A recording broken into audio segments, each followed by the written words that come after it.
On loan, Tim Linley took 5 for 63 on the opening day of the LV County Championship match between Sussex and table toppers Durham in Arundel, a day in which 12 wickets fell overall.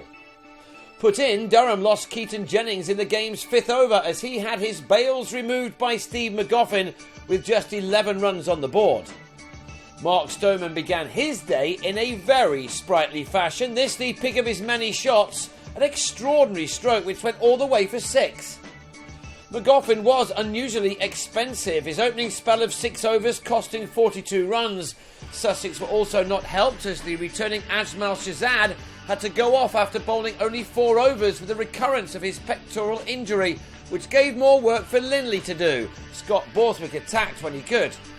It was a frenetic opening, and in just the 14th over, Durham had 80 runs on the board, but were 2 down when Borthwick on 24 gave Linley the first of his wickets, Michael Yardie with a smart catch in the slips.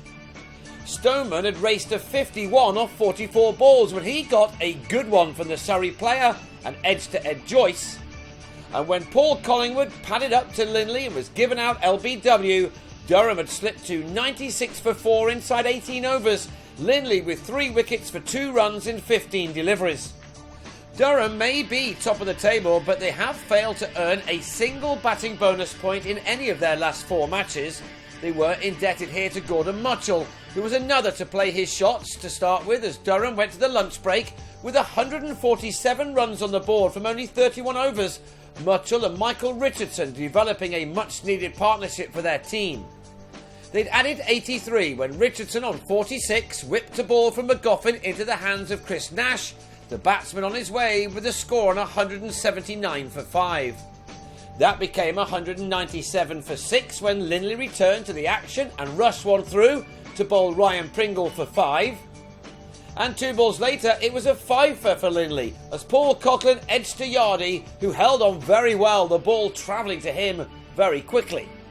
Durham did get a batting point for at last passing 200 in their first innings, not that that's bothered them too much of late. John Hastings came out and added to the entertainment, while Mutchell got to a 50 off a more patient 115 deliveries with his 9th boundary.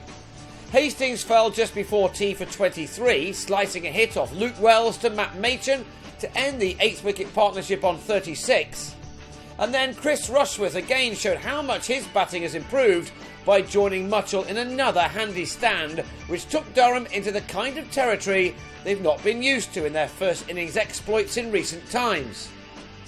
Mutchell held the whole innings together and made sure that this wasn't such a good day for Sussex's other lone player, George Dockrell, who's joined for a month from Somerset.